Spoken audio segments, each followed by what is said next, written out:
Hi, everyone. Welcome to Second Wind Women. I'm here today with Emma Collyer. Is that the right way to say it? Collier? Perfect. Perfect. Okay. Awesome. Awesome.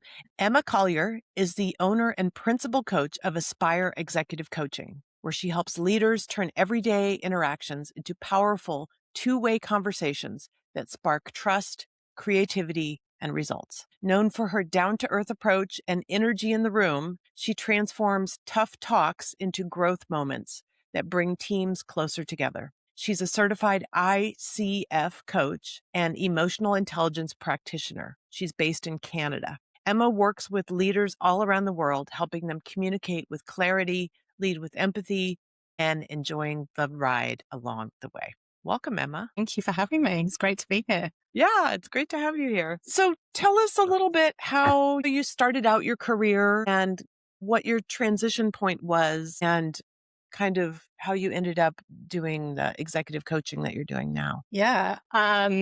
So way back in time, I actually trained as a landscape architect and worked in the environmental sector for most of my career. And during that time when I was in England, I worked for a government agency and I had the opportunity to be coached. And I'd never been coached before and was really blown away with the difference it made. It was very different learning experience than a traditional training course. Right. And that piqued my curiosity. And so when I had the opportunity to train as a coach internally in that organization, I grabbed it and that started my coaching journey. And we moved to Canada in 2018. And at the time, I got a leadership role here in Ontario, but I was really wanting to work for myself, but also really push that coaching piece as well, because that was something I was really keen to do. And I kind of felt I wasn't doing enough of it. So that kind of pushed me to go through the training, certification, and then ultimately set my business up in 2021. So yeah, Awesome. that's my journey so far. So what is a landscape architect? Ooh, so I guess a good description would be you're designing the outside space. So spaces between buildings. Some people say, oh, it's a garden designer. It's like, no, it's bigger. Think bigger scale. So for a lot of work I used to do was kind of urban planning. Maybe there was a developer that was coming in to create commercial building and they needed some design for the outside space. It might have even been like car parking, planting within car parking areas, that kind of stuff. But a lot of it was big scale, working with developers to really put those proposals together. Okay. And did you ever work like in conjunction with, is it civic engineers? Civil engineers, Civil yes. engineers. Yeah, I Yeah. couldn't know which one it was. Yes. So work with engineers, architects, planners, project managers, the whole piece. So you were, I'm just trying to wrap my head around this because I never heard of it before. Although I did have a friend who designed spaces for the Olympics, which sounds like Okay. a little bit Very similar. similar. Yeah. Yeah. So you're kind of like the creative director and you are working with a project manager and engineers and all that, and you're putting together like the aesthetic part of it, or you're more, how does that work? Like if you would, because right now it sounds like just a whole bunch of people. Yeah. So Are you the typically, project manager? Are you the project manager? typically on a large project, it would be the engineer or maybe the architect is holding the overall piece. So then the landscape architect is coming in as part of that project team to add design around those spaces externally, where an architect is all about the building and inside, the landscape architect is all about the outside space. So, Hmm.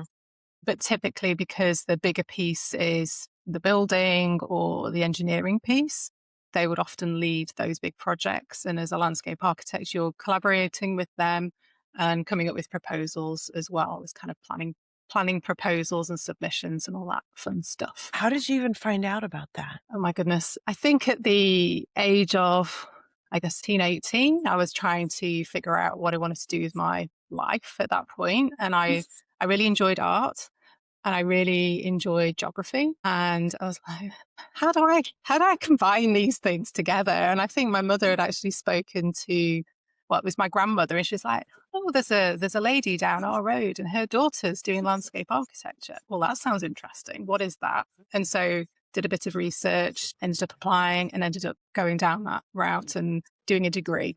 So that was kind of what led into that. But yeah, a bit of chance discovery, I'm going to say. That's amazing, and it's a much more practical application of art and design than, a lot of people end up doing, Yeah. right? How about you? How did you get into what you were doing? I'm Uh, curious. you know, I got into tech. I actually went to art school. I went to the Art Institute of Chicago, and I studied Very cool. sculpture and film and performance, and that was amazing. I made jewelry professionally for years, made art jewelry Wow. professionally, and then I got to a point and I'm like, I need to do something better with my life. So I went to school, of course, for philosophy Okay. because that's a big money maker. So I went to school. I went to school for Buddhist. I studied Buddhist philosophy. I did Buddhist studies with a minor in Tibetan language. Wow. So I Okay. got out of there and I'm like, I got to do something. And I figured out that I could apply kind of my Buddhist philosophy study to UX design. And I had the design Very background from cool. art. And then I had the capability to actually code and work with computers. So I started, that's when I started working with small businesses on, websites and social media and advertising and marketing and that kind of stuff. Wow. So it combined it all. Yeah, I did combine it all. And it makes it sound so organized when we say it in hindsight, but I always see people like you who are like, "Oh, I found this one thing and I went and I did exactly that." I'm like, "Wow, that must have been amazing." Yes, but you kind of always then question, have I gone down the right path? You kind of, and sometimes yes, and I don't think I would change anything I did, but there's so many other paths and it's just trying to figure out what at that time is the best one, I think. Yeah, yeah. So how did you end up getting in kind of a leadership position? And that was within the landscape architect role, right? I guess it was. So I only did landscape architecture for a few years before I kind of transitioned into more environmental impact assessment work. And during that time, I started leading teams doing that kind of work. And then that led to leading bigger teams and then Mhm. eventually kind of a department of, I'm going to say 60 to 70 people that were kind of very operational focus, all kind of in the environmental sector. So people that specialized in water quality, waste management, flood risk management, lots of different sectors, but you're leading those individuals across a range of different areas. So is environmental impact kind of similar to what we would call sustainability? Or is it more like just understanding the impact of things and not trying to lessen the effect of things on the environment? So I would say it is different to sustainability. Environmental impact assessment, particularly in England and I'm saying Canada, it's a requirement for development. So often, and particularly the large scale one, they will require you to do an environmental assessment. So you're looking at what are the big scale impacts across a range of different factors. So it could be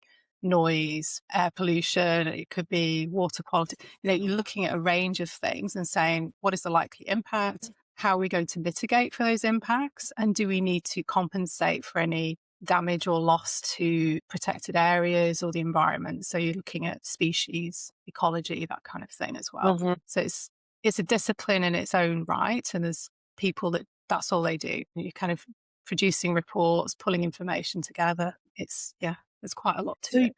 yeah, it sounds like it. And so you were managing these kind of environmental engineers and scientist type professionals. Yeah, helping to bring it all together. So there'll be a number of disciplines involved. So you're collating all of that information and then coming up with, okay, this is what the whole picture looks like, and these are the options, and this is the recommendations we're putting forward. And that information then goes forward as part of a proposal for a government agency to review to say, okay, yes, this is acceptable, or yes, but we need these things in place, or no, we need to go back and look at things again. So was this a consulting firm or was this an actual builder that had you guys all on staff? So when I was doing this, I actually worked for a government agency. So Okay. the team was very much reviewing work that consultants did to make sure it was all compliant. The development, a lot of the work we did was around flood risk capital projects. So big scale projects. So making sure, for example, the consulting with the public had been done appropriately, there's lots of different legal processes you have to go through. So it's bringing all of that together. Yeah, the team that I was looking after were doing all of that. So multiple projects, lots of different programs going on, and just making sure we were delivering what we should do. So you're a real connector, right? You work a lot with a lot of different people, Yes. right? Yeah. Yeah. Which is Yeah. probably a That's really a good great basis description. for. Yeah, and I mean, that sounds like that's a great basis for coaching, right? Because you're having all these different kind of experiences with not only managing people, but seeing how people are managing each other. And Yes. And I say one of the big things I learned through being on project teams is what works and what doesn't work, and how to, some project teams are amazing and you get on them and you're like, wow, how, this is just so great. It's such a great feeling. Everybody is getting on with each other. Things are working well. And then you get another one and it's like, oh, I really don't want to be here. When is this project going to finish? This is awful. We're dragging our heels. And so you start to pick up little pieces. Most of it's around communication and how well people communicate with each other, and how the person leading that project or program is setting the tone as well. So seeing a lot of things over the years that I've kind of picked out. Okay, this is a good thing to do, or maybe this needs to be thought about differently. But yeah, lots of different layers, I want to say, within that. yeah, yeah, I'm personally just fascinated with communication right now as I've worked with small business owners over years and years and years. Years ago, I did a training, and coming from England, you'll have a different perspective on a technique called red nose. Okay. It's a theater training based on commedia dell'arte. Yeah, and the main school of the guy who developed it is in Paris. And it's just this great technique.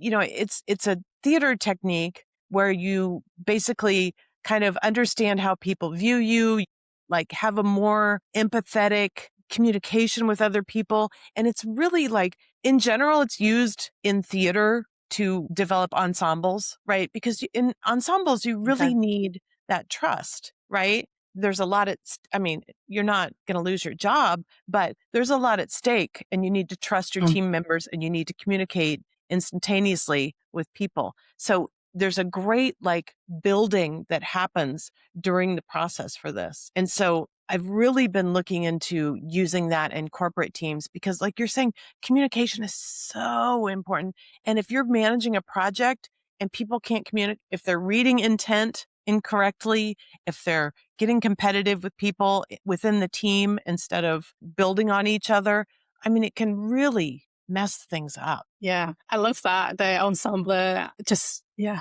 The word that came up for me was risk taking. There's a bit of risk taking in there, but I love that kind of straight in it. You're having to communicate. So true. You can think of many examples where things just don't go right. And then you're having to spend a lot of time then filling in gaps, putting Right. energy into areas that you don't want to particularly put energy into, just to keep things on track.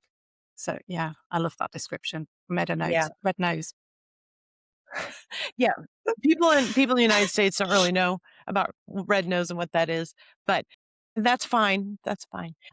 But yeah, I was on a development project where the manager, it was a software development project, and the manager, a week, 2 weeks before release, wanted us to evaluate whether there were any other changes that need to be made. Wow. And yeah, everybody was pulling their hair out. But communication. So tell us how you ended up in the coaching space. You said you had some training, and there was some stuff about emotional intelligence training. Yeah, I guess I've added different tools to what I can offer clients, and emotional intelligence was something that I was really intrigued in, and clients really love it. And so that assessment process, then the debrief, and you've got a report then to take away with you and to kind of review.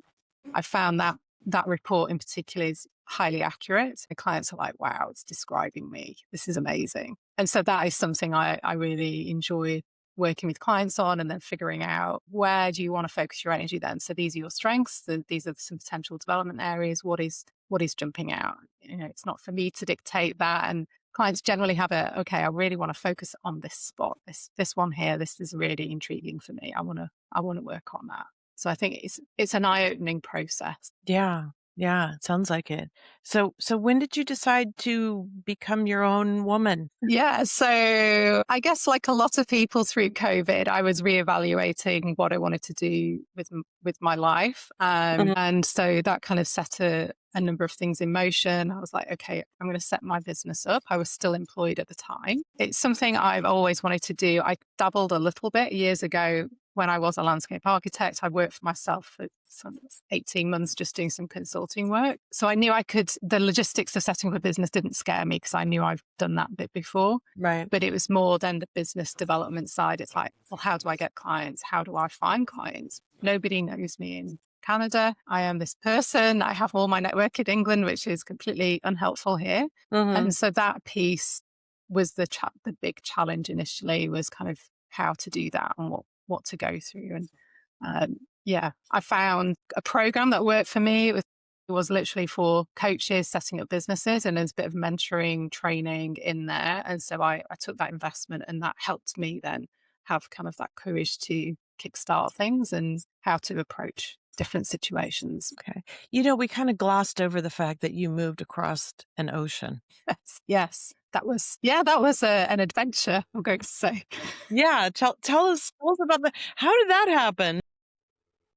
Yeah, so my husband worked at the time for a company called Rolls-Royce in England, and he was asked whether he'd be interested in running a business over here in Canada. And so we came to check it out, and we were like, okay, well, if we don't do this, we're never going to do it. And so we decided to go with it. So I left my job in England and then spent 6 months probably trying to transition us out of being in England and letting out our home for rent, getting the boys finished school, and then trying to find a place to live over here. And it goes on, there's a huge list of things. But that was that initial, my husband's job initially kind of came up. How long did that take? It's such an intense process.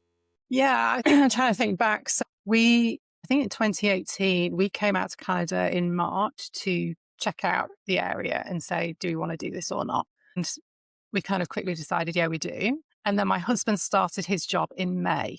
So he was actually, it sounds ridiculous, he was commuting. So every 2 weeks, he would come back to England and then he'd go back. He would just do these ridiculous journeys. And so I was the one at home. The boys were still in school. We knew they had to finish school kind of July. So it's like, well, I'll Yeah. stay here, try and pack up the home, sort everything out. So at that point, April, I left my job. So I'm like, okay, I just need to focus on sorting everything out. So yeah, so from kind of March until July was just sorting out a new home, finding out about schools in Canada, where to live, what we might do. There was so much. So, yeah, a lot of paperwork. And then I think we visited again in May with the boys so we could get them to check out the area. We visited a few schools over here as well. And really boring things like registering for healthcare and all Yeah. that kind of fun stuff and getting that moving. So that by the time we did move over, which I think was beginning of August, end of July, beginning of August, we had a few things in place and How the old were house. your boys when you moved them over? Yeah, so I'm trying to think, 10 and 14, I think at the time. Yeah. So the youngest one it wasn't such a big deal, but the elder one was he'd started high school in England and then he had to go Yeah. back and finish a year of elementary school, which was like, oh my gosh. Ouch. Yeah, he Yeah. was like, this is crazy. Yeah. So yeah, we just let him float through that year a little bit. So it was just trying to get used to being in Canada again. But it was, yeah, lots of challenges for everybody. And I think, kids get Yeah. on with it, but it was certainly not an easy time. Yeah.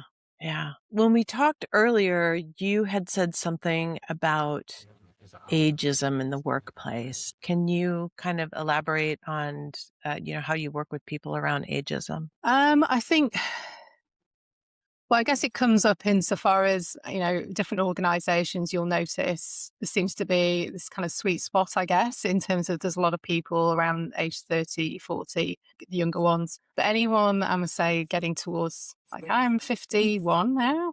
So 50 onwards, there's a look of, okay, so how long are you staying here? And when are you, maybe when are you retiring? And also, I've worked with a couple of clients who have been let go. And because they're very senior, they have a lot of experience and therefore they cost a lot of money. Yeah. And I unfortunately hear that a lot. And I don't personally have a remedy for that other than for myself. I knew I didn't want to put myself in that position. So that was another reason for me working for myself. It's like, well, I've only got myself to blame if things don't work out. Right. I can build this, I can focus on this. I don't need to be worried about will I have a job. So that for me was a real nudge as well to work for myself. Yeah. Yeah. I know I remember being at a kid's birthday party when my kids were in elementary school, and some of the moms were older, and they were like, I want to get back into the workforce, but and these were people who were late 40s at the time, and they were already feeling, some ageism around that because I think there's this conception that young people are going to put more energy into things and be around longer. And I think that's misguided. Yeah, I would agree. And I think those I'm going to say employees who have been taken on later on in life, who've come or maybe have come back into employment, are the best, most loyal employees you're ever going to get, and are going to work their socks off to do a good job. I think what I've found as well is sometimes younger people view anyone over the age of 40 as like, oh, they don't know how to use technology, they Yeah. don't know how to do things, they're going to be really slow, and so you're kind of fighting with that a little bit. And I've experienced it a few times in group settings when I'm working with a group on a particular issue that comes up in conversation, and you're like, okay, no, this isn't true, this is something you're perceiving to be true that isn't reality. So getting them to explore that a little bit can be really helpful. Yeah. Do you remember when that there was a trend where people would call everybody boomer? Everybody who was like over 40, Mhm. they'd be like, "Oh, they're just dismiss them and call them a boomer." And I saw this amazing video where they were kind of fighting back against ageism, and they had like, a woman who was a ballroom dancer, and she was like, and she would dance with this like 20-year-old guy, and he's like, "Wow, you're amazing." And she's like, "I'm 65." And he's like, "What? How could that be?"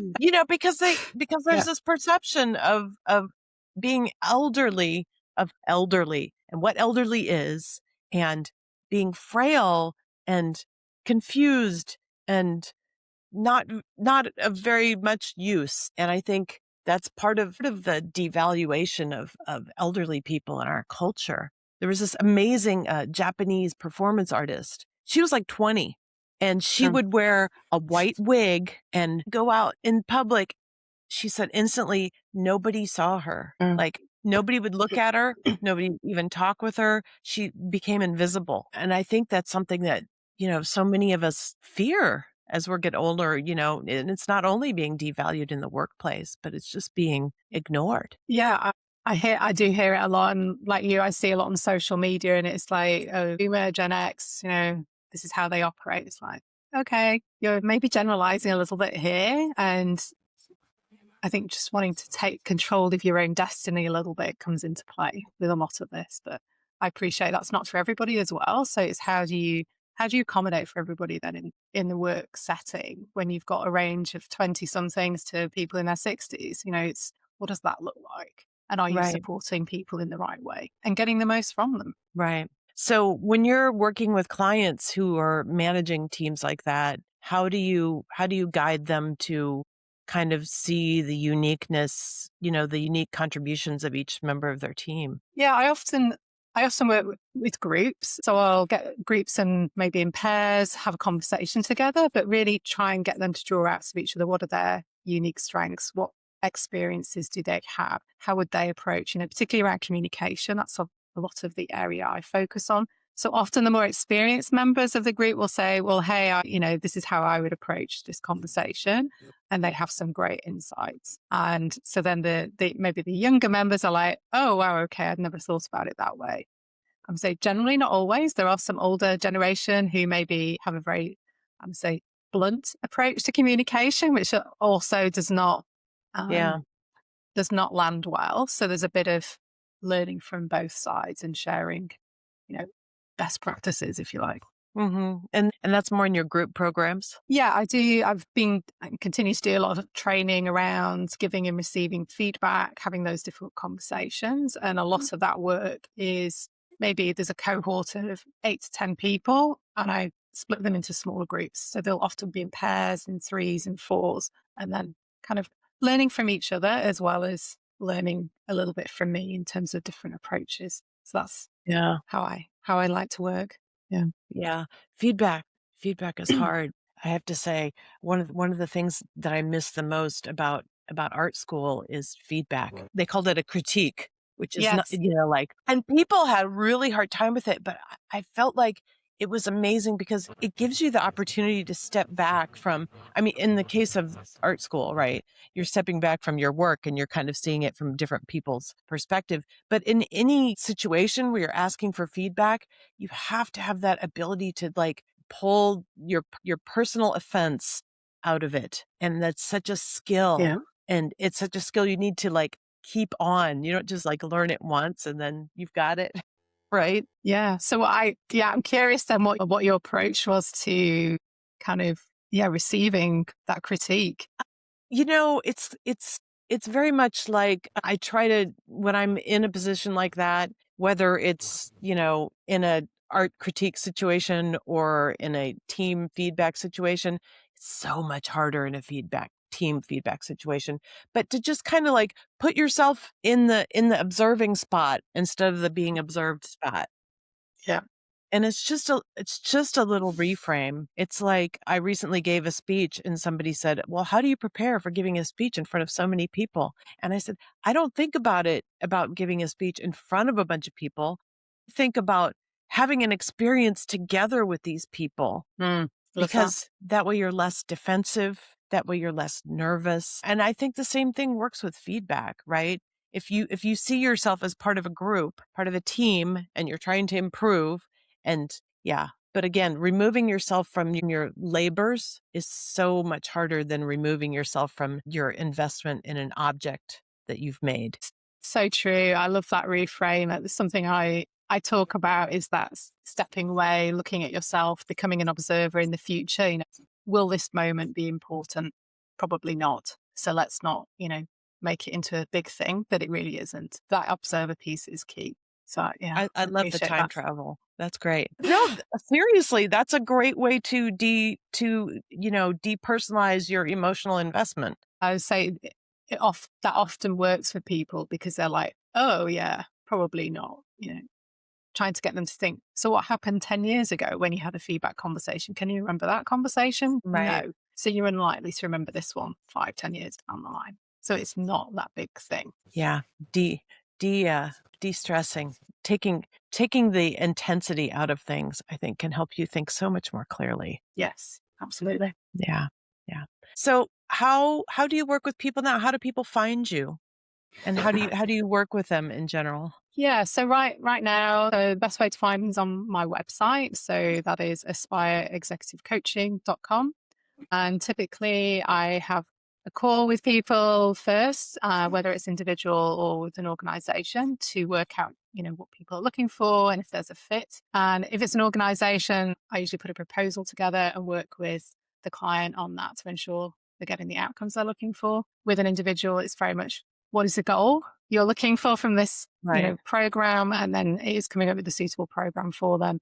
Sometimes it's more career focused, sometimes it's more performance in the job focus as well. So it's trying to establish what clients are ideally looking for.